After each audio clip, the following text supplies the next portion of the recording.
Salut à tous et bienvenue sur 15 à Milan. Le Milan s'est imposé 3 buts à 2 à domicile face au Hellas après avoir été mené 2-0 à la mi-temps. But du Hellas à la 7ème minute, c'est un but de Caprari démarqué dans la surface. But de Barak sur penalty à la 24ème, penalty très discutable, on y reviendra.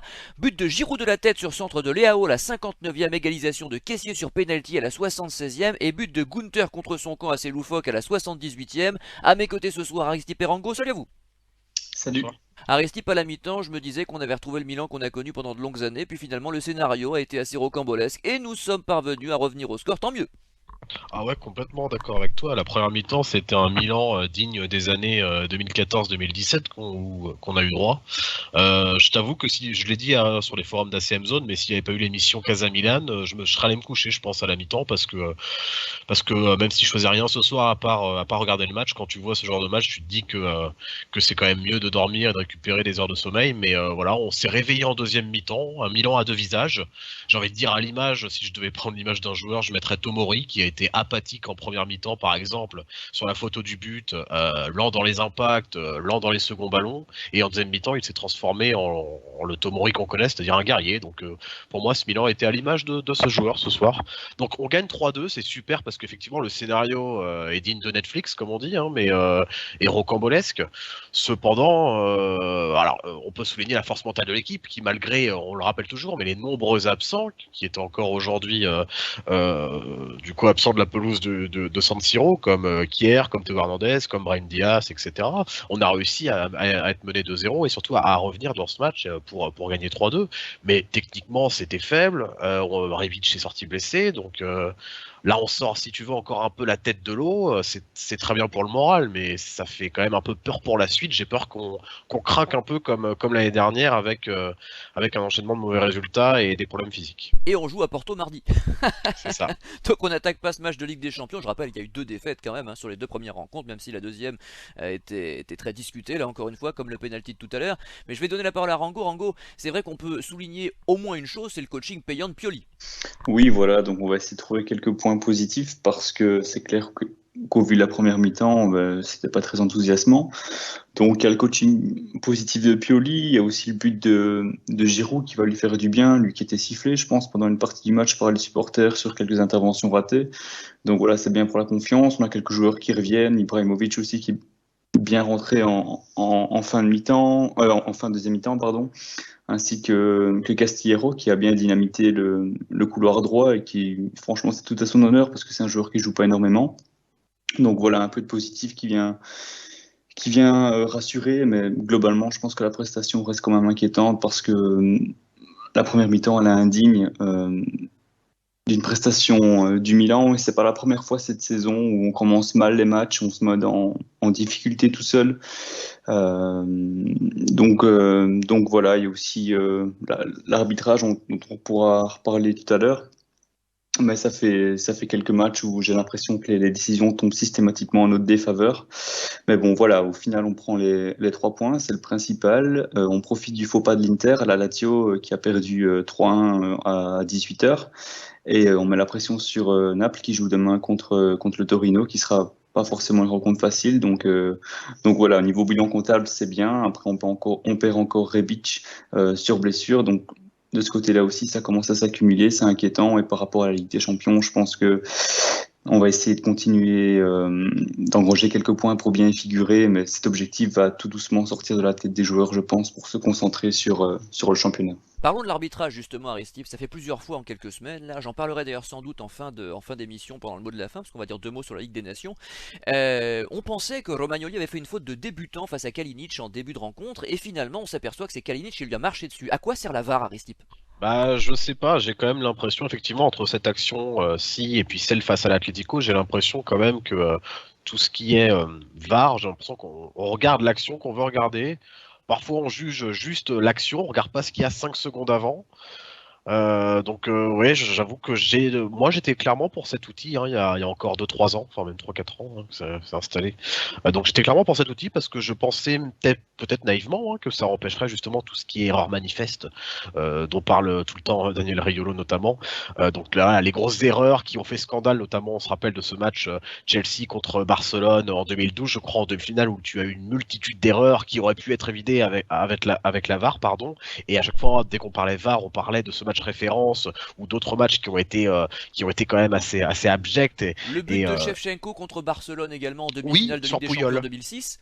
Oui, complètement. Ou d'ailleurs le but est annulé parce que soi-disant Shevchenko s'appuie sur Carlos Puyol, alors qu'on voit en fait que c'est quasiment tout le contraire. C'est Puyol qui fait une faute sur Shevchenko, qui arrive quand même à se démarquer pour en catapulter le ballon de la tête, si je me trompe pas, dans les filets du gardien barcelonais. Et puis naïvement, je me rends compte que voilà. On revient sur l'action qu'on veut. L'action, elle est toujours, disons, elle est jamais presque vue à vitesse réelle. C'est souvent des ralentis, donc on juge pas toujours, j'ai envie de dire, la vitesse réelle de l'action. En plus de cela, ça dépend de la caméra, puisque comme tu l'as bien dit, il s'agit d'une faute. Là, on dirait vraiment une faute de Kalinic sur Romagnoli. Or, l'image qu'on voit finalement où on est face au joueur, on la voit en deuxième mi-temps. On n'a pas eu cette image-là, si tu veux, aussi claire, aussi nette de la faute de Kalinic en première mi-temps, même sur le ralenti de la VAR. C'était pas très clair. Et d'ailleurs, le ralenti de la VAR, il a pris le moment qu'il voulait, puisque lui, il regardait plutôt, d'après ce que j'ai compris, la faute sur Benacer 10 secondes avant. Donc, après, la VAR, c'est toujours pareil. Là, c'est clairement une erreur de jugement pour moi des personnes qui s'occupent de la VAR, puisque déjà, ils ne jugent pas la bonne action, c'est-à-dire qu'ils ne jugent pas la faute de Kalinic sur Romagnoli, ils jugent 10 secondes avant la faute, pseudo-faute sur Benacer. Et en plus de ça, tu n'as pas à vitesse réelle ce qui se passe sur Kalinic. Et en plus de ça, tu as le mauvais angle de caméra. Donc, finalement, la faute, elle reste aussi humaine, quoi, à la fin. On pourrait parler également, alors c'est un peu hors sujet, je voulais parler en fin d'émission, mais ça me vient à l'esprit là, ce fameux but de Mbappé en finale de Ligue des Nations, il est hors jeu. Il est hors jeu Mbappé, on dit que Garcia intervient, mais Garcia n'intervient pas au départ du ballon. Or le hors jeu est censé se juger au départ du ballon, sauf que c'est une finale qui se joue sur une erreur d'arbitrage. Et je suis pas anti-équipe de France du tout, c'est pas la question, mais on n'aurait jamais dû valider ce but, d'après moi en tout cas. Je laisse Rango réagir sur l'arbitrage évidemment de ce match là du Milan plus précisément. Par rapport au match du Milan, je suis assez d'accord avec ce qui a été dit. Donc voilà, moi aussi, je suis plutôt pour l'utilisation de la VAR, mais faut que ce soit une utilisation qui ait du sens, et ça n'a pas été le cas aujourd'hui. Justement, ils sont là pour avoir le temps, a posteriori, de pouvoir revisionner les images, déjà qu'ils visionnent les bonnes images et qu'ils prennent le temps de le faire et d'aboutir à une décision dont ils sont sûrs. Alors que voilà, aujourd'hui, ils ont confirmé la décision de l'arbitre qui n'aurait pas dû être confirmée selon moi. Et par rapport au but de Mbappé, là aussi, je te rejoins, MJ. Si Mbappé n'avait pas été dans le dos du défenseur espagnol, le défenseur espagnol n'aurait jamais tenté son intervention. Donc, au final, Mbappé profite de sa position de hors-jeu initial. Et d'ailleurs, c'est pas la première fois. C'est une finale, Rango, c'est une finale, je veux dire. Alors certes, une finale de coupe en chocolat, mais enfin c'est lamentable que ça se décide sur un coup de dé comme ça. Ah non, mais je suis d'accord. Mais d'ailleurs, à l'Euro précédent, si on remonte un petit peu, la Belgique avait une situation similaire avec un goal de Lukaku qui était remis en jeu par une intervention ratée d'un défenseur russe lors du premier match du groupe. Donc voilà, c'est pas nouveau. Après, de ce que j'ai pu lire, la FIFA serait en train de peut-être, aurait donné raison à l'arbitre, mais aurait la volonté de peut-être revoir ce paragraphe-là au niveau du règlement pour le hors-jeu, parce que ça pose des problèmes en pratique. Et c'est pas normal que des finales de compétition en bois, mais qui pourraient être des finales d'autres compétitions, puissent se jouer sur des détails pareils.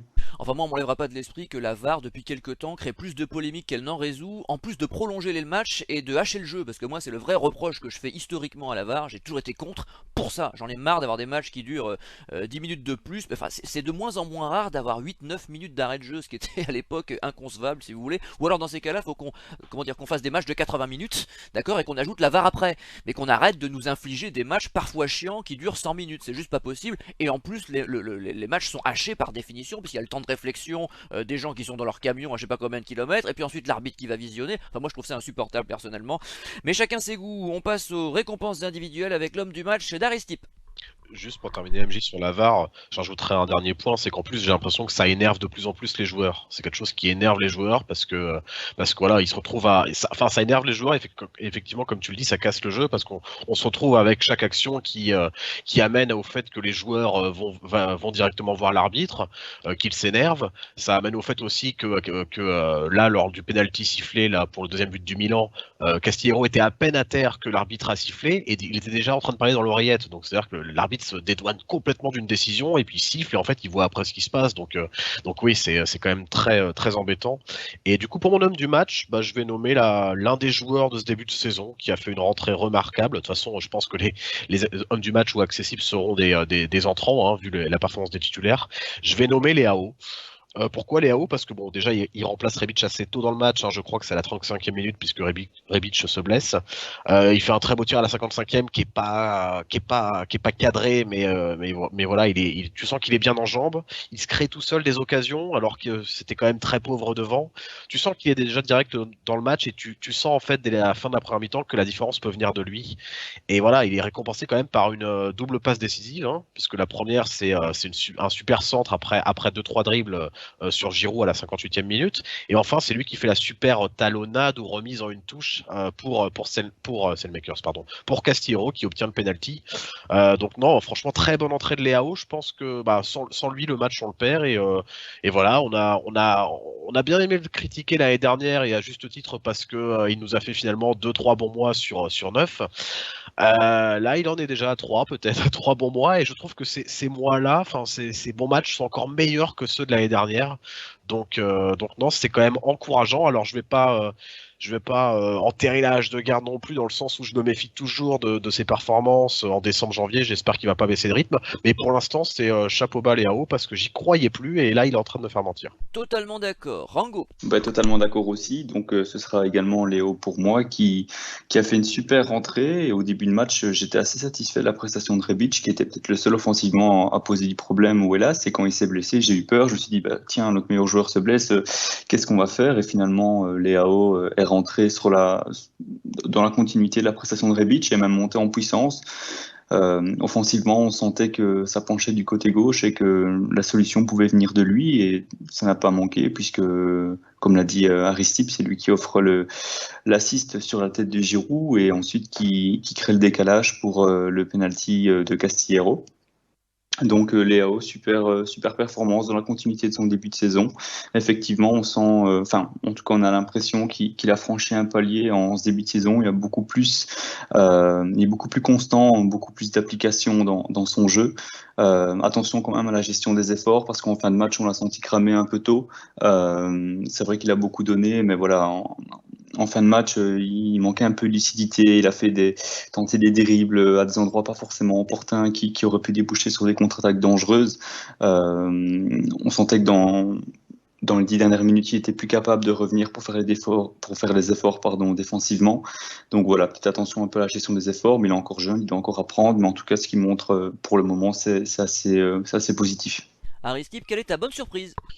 Eh bien là, je tombe des nues parce que c'est encore un entrant, et quel entrant, un joueur que quand je l'ai vu rentrer à la 45e, si tu veux, au début de la seconde mi-temps à la place de Selmakers, je me suis dit c'est bien, Pioli fait sortir Selmakers pour le match contre Porto, et puis bon, il dit adieu à ce match, hein, parce que je voyais pas autre chose. C'est un joueur qui n'avait pas fait un bon match depuis 1 an ou peut-être 1 an et demi, puis là, ce soir, je l'ai trouvé généreux dans l'effort, souvent juste techniquement. Il obtient le penalty à la 75e, je parle évidemment de Castillejo, et puis c'est lui qui fait le centre sur le 3e but un peu gag, le contre son camp du Hellas Vérone à la 78e minute. Donc excellente rentrée de Castillejo, moi je l'ai trouvé vraiment très en jambes, physiquement très prêt pour un joueur qui finalement a eu très peu de matchs dans les jambes depuis 1 an, donc et puis qui était en partance, hein, plus ou moins, avec prêt ou option d'achat. Il y a eu plusieurs rumeurs avec Retafe, je pense, cet été notamment. Et je le trouvais très impliqué ce soir, donc physiquement prêt, techniquement juste, très impliqué, généreux dans l'effort. Très bonne surprise, Castillejo ce soir. Rango. Pareil, je suis tout à fait sur la même longueur d'onde, donc Castillejo également. Voilà, une bonne rentrée avec plein d'envie, plein de rage, comme Castillejo a toujours su montrer sous le maillot du Milan. Donc voilà, ça fait plaisir de voir qu'un joueur qui ne joue pas beaucoup et qui était même passé derrière Messias dans la hiérarchie, puisque c'était le Brésilien qui était rentré dernièrement en suppléant de Saelemaekers dans le couloir droit, ça fait plaisir qu'ils se sentent toujours aussi concernés par l'équipe et par le club. Donc voilà, une entrée positive qui va peut-être lui permettre de gagner quelques minutes de temps de jeu par la suite. Il amène 2 occasions de but. C'est tout ce qu'on attend pour un ailier entrant, et il a fait bien mieux que Saelemaekers qui aujourd'hui était très décevant. Quelle est la déception d'Aristide?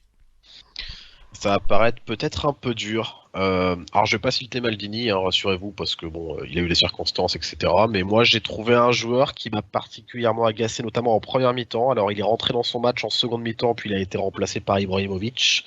Je vais parler de Ismaël Bennacer.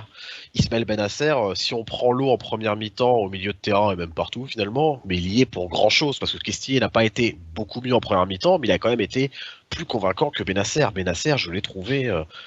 Comme souvent, j'ai envie de dire, malheureusement, depuis sa blessure face au Napoli l'année dernière, bah, il y a quasiment un an jour pour jour, puisque c'était à mi-octobre, je le trouve physiquement dépassé, quoi. Je le trouve physiquement dépassé et avant, il prenait des risques un peu à la Verratti quand il ressort au poste numéro 6 et qui essaie de remonter le ballon avec une ou deux accélérations. Mais le problème, c'est que physiquement, là, il n'arrive pas à tenir, donc il n'arrive pas à avoir le punch et l'accélération nécessaire pour passer son vis-à-vis, et puis ça occasionne beaucoup de pertes de balles, quoi. Donc j'en ai une à la 24e qui est très dangereuse. Là, sur le premier but, il est quand même sur la petite photo de classe, parce que c'est lui qui remet le ballon de la tête assez hasardeux directement sur un joueur du Hellas Vérone dans l'axe. C'est pas la première tête d'ailleurs qu'il remet dans l'axe et qui amène à un but, hein. Il a fait pareil il y a une semaine, je sais plus contre qui d'ailleurs, ou non, pardon, 2 semaines. Donc non, Bennacer très mauvais en première mi-temps. Il s'est un peu remis, comme je le disais, en seconde mi-temps où l'équipe a été globalement mieux et lui a été globalement mieux, mais j'ai l'impression moi qu'il manque non seulement je dirais, de fraîcheur physique, mais aussi de confiance et c'est un peu inquiétant pour la suite, ouais. Rango. Alors moi je vais parler de Daniel Maldini. Ça peut paraître un peu dur, j'ai pas envie de l'accabler, mais je pense que objectivement c'est vraiment lui qui a été le moins bon aujourd'hui et ça a posé pas mal de problèmes collectivement à l'équipe. Et je pense notamment que si le double pivot au milieu n'a pas été bon en première mi-temps, c'est aussi dû à ça. Parce que voilà, j'ai tout simplement trouvé inexistant, excepté la belle reprise de volée qu'il envoie juste au-dessus du but. J'ai pas d'action, j'ai pas vraiment de moment à retenir de Maldini en première mi-temps. Alors effectivement, il est jeune, il n'a pas beaucoup d'expérience, on va pas l'accabler, ça doit venir, mais objectivement, je pense que ça a été le moins bon aujourd'hui. Et le match a d'ailleurs complètement changé lors de sa sortie à la mi-temps. Euh, donc voilà, beaucoup trop tendre sur le terrain, il se cachait, il n'osait pas prendre ses responsabilités. J'ai l'impression, d'ailleurs, en première mi-temps, on voyait souvent Salmakers qui rentrait dans l'axe ou Giroud qui descendait beaucoup plus bas pour toucher des ballons et Maldini qui s'écartait. Donc voilà, je pense que Diaz nous a cruellement manqué aujourd'hui et on n'aurait probablement pas eu la même première mi-temps si Diaz avait été sur le terrain contre le Hellas ce soir. Alors t'as totalement raison sur Maldini, mais là tu vois on va voir tous les italophobes débarquer en disant qu'il est surcoté, qu'il a rien à faire au Milan, qu'il faut le dégager le plus vite possible, enfin on connaît la chanson, on l'a vu avec les Tonali, Locatelli, Moiskin, Chiesa et tous les autres.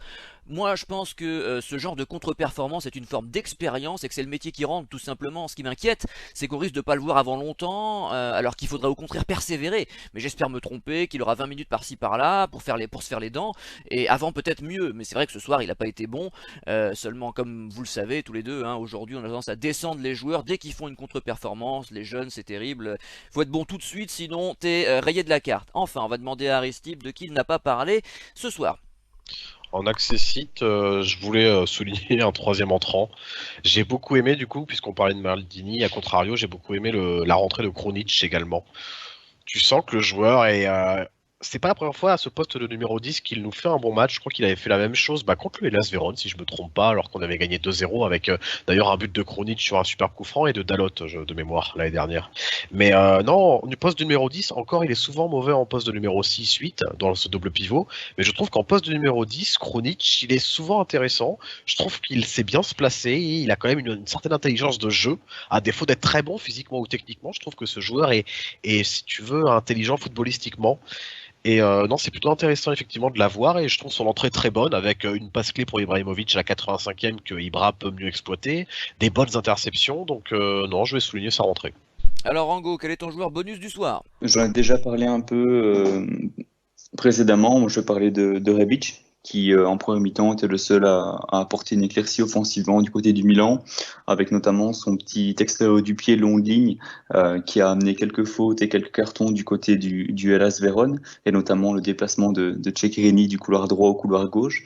Donc voilà, Rebic voilà, qui était un peu ballotté en ce début de saison avec les absences de Giroud et Ibrahimovic, qui ici a retrouvé un poste enfin, en tout cas sur ce match, un poste de titulaire sur le côté gauche.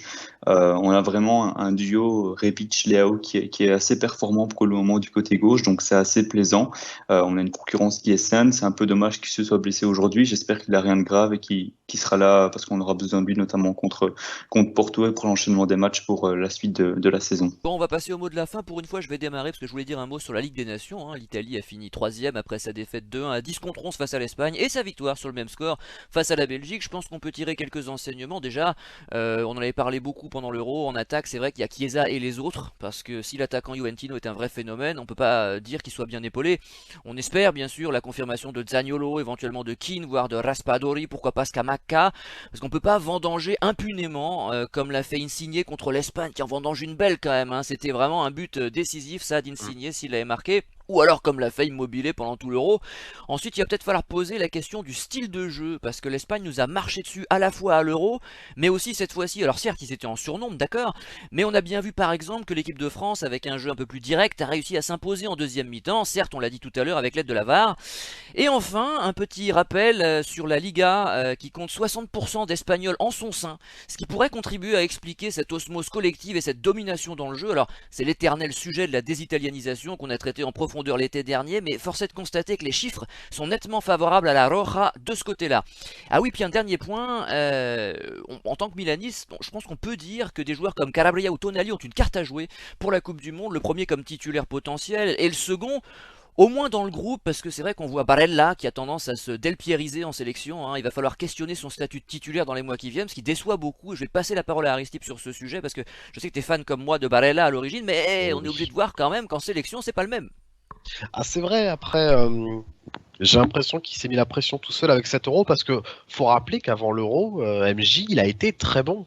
Les matchs de préparation pré-Euro, il a été très bon et d'ailleurs de nombreux buts, hein, puisqu'il avait marqué 3 ou 4 buts en peut-être une petite dizaine de matchs, ce qui est beaucoup. Mais effectivement, je suis d'accord avec toi. Dès le premier match contre la Turquie, si je me trompe pas, on a vu que c'était pas le même joueur. Effectivement, il a fait un bon match contre la Belgique, mais à part ça, à part son match contre la Belgique, le reste était triste.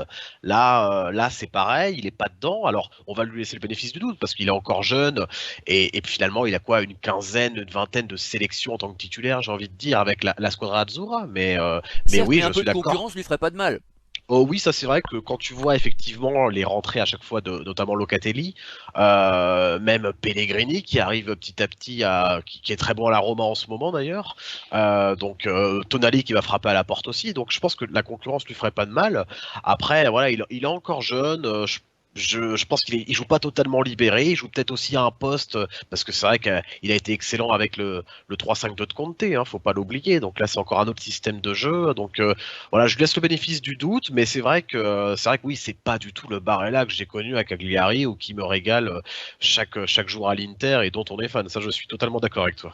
Après, il a mis un très joli but contre la Belgique, hein, et c'est vrai qu'on retient d'ailleurs à l'Euro son but contre la Belgique, finalement, Oui, également. complètement. C'est-à-dire qu'il Mais marque oui, contre la complètement. Belgique à chaque fois, mais c'est tout ce qu'on retient, et c'est un peu dommage. On espère qu'il reviendra à son niveau de l'Inter, parce que son niveau de l'Inter, encore cette saison, est très bon. Alors, si tu as encore autre chose à dire, si tu veux, comme mot de la fin, je te donnerai la parole après, mais peut-être que Rango, qui suit également la nationale, et a deux trois mots également à dire sur cette Ligue des Nations. Moi, je suis d'accord pour Calabria et Tonali qui ont clairement une carte à jouer pour le prochain mondial. J'espère que Mancini ne fera pas l'erreur de compter trop sur ces champions d'Europe et qu'il ouvrira la porte à certains nouveaux entrants. Parce que, bah, voilà, pour ne citer que lui, par exemple, Di Lorenzo n'a pas encore été très étincelant lors de ses dernières sorties avec l'Italie. Donc je pense que Calabria a clairement une place de titulaire potentiel à jouer. Je dirais que l'avantage de Barella, c'est qu'il a un profil assez atypique qu'on ne retrouve pas forcément dans les autres milieux italiens. Donc c'est peut-être aussi ce qui fait qu'il est indispensable, mais c'est clair qu'il doit encore monter en régime. Et ce serait dommage qu'il surfe, que sa carrière en équipe nationale surfe sur un but, parce que on pourrait parler d'un autre, on pourrait parler d'Insigne, comme tu as dit, qui a vendangé une occasion assez énorme contre l'Espagne, qui lui aussi surfe un petit peu sur son goal contre la Belgique. On parle souvent du manque de réalisme d'Immobilier en équipe d'Italie, mais Insigne, enfin, faudrait faire ses stats. parce que, à mon avis, ça ne doit pas plaider en sa faveur. Enfin bref, on a vu aussi lors de ces derniers matchs que les problèmes d'attaque au niveau de la squadra ne se limitaient pas à la présence d'Immobilier devant. Donc on a toujours ce manque de profondeur et je pense que jouer avec un faux neuf comme Mancini a essayé de le faire n'est pas forcément une réussite. Et j'ai un dernier mot à ajouter sur ces deux rencontres en Nations League, c'est l'attitude de Bonucci. Qu'il faut quand même souligner en tant que capitaine, se faire exclure en première mi-temps pour une jaune pour rouspétance, mais il faut voir comment il a conspué l'arbitre. Enfin voilà, ça il peut peut-être se le permettre avec la Juve en Serie A, mais ça marche pas en Europe avec d'autres arbitres. Et alors pour son deuxième jaune complètement débile avec son coup de coude, même si Sergio Busquets en rajoute naturellement, mais voilà, c'est indigne de son statut, c'est indigne du brassard qu'il porte autour du bras pendant ce match-là. Donc voilà, moi ça m'attriste un petit peu de voir notre équipe nationale avec un Bonucci capitaine et, euh, et un Donnarumma sur le deuxième match, même si je pense que là Montini a bien fait de donner le brassard à Donnarumma pour le soutenir face au sifflet qu'il a eu lors du premier match contre l'Espagne. Je vais rendre la parole à Aristide qui pourra également donner son mot de la fin milaniste, hein, si j'ose dire, s'il en a un. Mais je voulais juste souligner quand même le travail de Chiesa. J'en parle tout le temps de Chiesa, mais c'est un vrai phénomène. Et sur le but de Pellegrini à la 83e contre l'Espagne, il nous fait un travail, il part du milieu de terrain encore, il est énorme quoi. Je veux dire, ce joueur est une pépite. Et qu'est-ce que je regrette qu'on ne l'ait pas au Milan, franchement. Vous imaginez, je l'ai déjà dit 15 000 fois l'année dernière, mais vous imaginez ce Milan-là avec Chiesa sur le côté droit, mais c'est pas la même équipe quoi. Enfin, je te rends la parole, Aristide. Ouais, ça fera un super remplaçant à Selmaker, ça c'est sûr. Non, c'est sûr. Absolument, ouais, c'est ça, ouais. Non, plus sérieusement, juste pour répondre sur Bonucci, pour faire une petite réponse à Rango, effectivement, le rouge, bon, sans Chiellini, on connaît son niveau, hein, ça fait des années qu'il nous l'a montré, surtout au Milan, et je voulais juste faire un petit point statistique. Donc c'était le deuxième rouge de Bonucci en toute sa carrière. Donc voilà, il l'a eu là contre l'Espagne. Et devinez avec quelle équipe il a eu son premier rouge. C'est pas avec la Juventus, hein, un indice. Donc c'était bien avec nous. Donc ouais, voilà, c'est vraiment dommageable pour Bonucci. Et juste un petit dernier mot sur la squadra Azzurra. Effectivement, moi j'ai regardé en fait je regarde les équipes jeunes parfois aussi. Hein, et puis c'est vrai que quand tu vois ce qu'on a au milieu de terrain dans les années à venir, enfin ce qu'on a déjà actuellement, parce que quand tu vois Locatelli, Barella, même Pessina qui est pas très vieux et qui sont déjà installés, voire même Pellegrini qui fait une super saison à la Roma, on a quand même des joueurs installés qui ont 22, 23, 24 ans et qui sont déjà très bons, quoi. Sans compter les futurs qui jouent en Serie A et qui sont titulaires, je pense notamment, ou quasiment, je pense notamment à Sandro Tonali, évidemment, à Pobega qui a un gros potentiel et qui joue avec les U21, à Zaniolo, à voir où il joue s'il est remis de la blessure, et puis à Pellegrini qui fait, que j'ai critiqué par le passé parce que je le trouvais pas extraordinaire, un peu à la Cristante, mais je trouve qu'il a pris de l'épaisseur en un an, c'est assez impressionnant, du moins à la Roma pour le moment. Mais juste pour dire que le vivier italien côté milieu de terrain est quand même assez impressionnant et j'espère que ça va porter ses fruits pendant de longues années, mais en tout cas ça semble plutôt prometteur. Et enfin un petit mot sur Milan, rien de spécial, moi je me pose juste la question, alors ça va peut-être paraître bizarre, mais je me pose juste la question si le match contre Porto mardi ou mercredi, je sais plus, si ce serait pas mieux de faire une 4e place finalement dans ce groupe de Ligue des Champions. Alors non mais c'est vrai. Pour, hein. Oui, c'est vrai que c'est bien parti, mais finalement, est-ce que ce serait pas un mal pour un bien? Parce que on est en octobre, on est mi-octobre, on a je ne sais combien de blessés, je ne sais combien de Covid. On a une équipe qui est décimée alors qu'on n'est même pas à la moitié de la saison, enfin à un quart de la saison plutôt, pardon. Donc voilà, à un moment, bon, on avait des gros doutes sur le fait que notre équipe puisse jouer, j'ai envie de dire bien comme il faut, 2-3 compétitions. Bah là, on a notre réponse. Hein. Je pense que c'est assez clair qu'on n'a pas l'effectif pour faire tourner. Voilà, il y a trop de blessures. L'équipe ne tient pas physiquement. J'ai peur de la dégringolade et plutôt que jouer une Europa League. Pas au rabais, mais voilà, je préfère que l'équipe se concentre à 100% sur la Serie A, être sûr de terminer 4e, parce que là, vu comment on est parti déjà à faire des remontadas, excusez-moi le terme, à San Siro contre le Hellas Vérone au forceps et un but contre son camp mi-octobre, j'ose même pas imaginer ce qui va se passer pour la suite, donc je préférerais presque, et malheureusement on fera un parcours à la Marseille d'il y a 2 ans, faire un quasiment 0 pointé et être entre parenthèses ridicule en Ligue des Champions cette année, mais au moins s'assurer d'avoir la Ligue des Champions l'année prochaine plutôt qu'aller en Europa League, être encore plus décimé, et jouer avec la réserve et pas se qualifier dans les 4 premiers de Serie A. D'ailleurs, on n'y est pas revenu en détail, mais le but contre son camp de Gunther, savoureux. Hein. J'en ai rarement vu des Incroyable. comme ça. Franchement, alors là, c'est quand même un phénomène. Hein. Bon, Rango, quel est ton mot de la fin? Bah, je vais emboîter le pas sur la Champions League. Je pense en effet que ce serait préférable pour l'équipe qu'on finisse quatrième, après avec 1-0 ou 3 points à voir, mais bon voilà, ce serait quand même bien de pas finir avec un 0 pointé. Donc on peut faire jouer Maldini en Ligue des Champions là. Bah, oui, de toute façon, ça fait. Ah bah Bah, voilà voilà, donc. l'expérience. Bah, De toute façon, on n'aura pas le choix. Hein.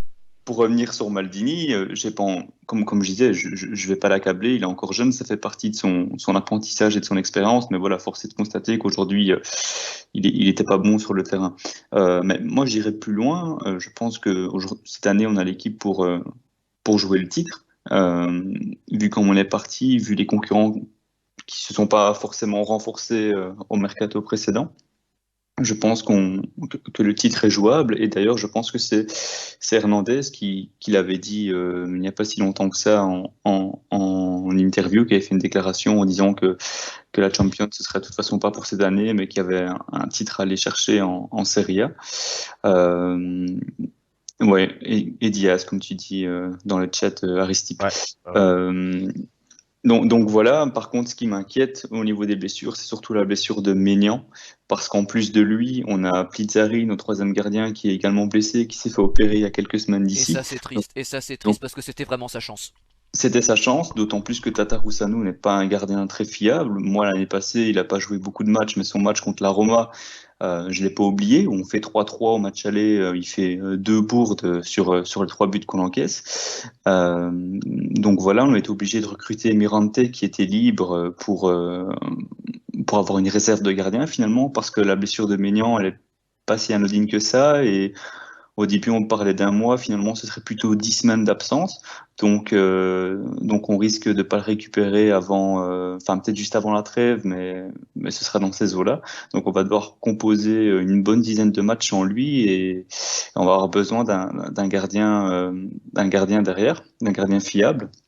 Après avoir qui, sur les prochains matchs entre Tatarusanu et Mirante jouera, mais je pense que le Roumain sera prioritaire vu le fait qu'il est là depuis longtemps et qu'il est certainement plus en forme que le gardien italien.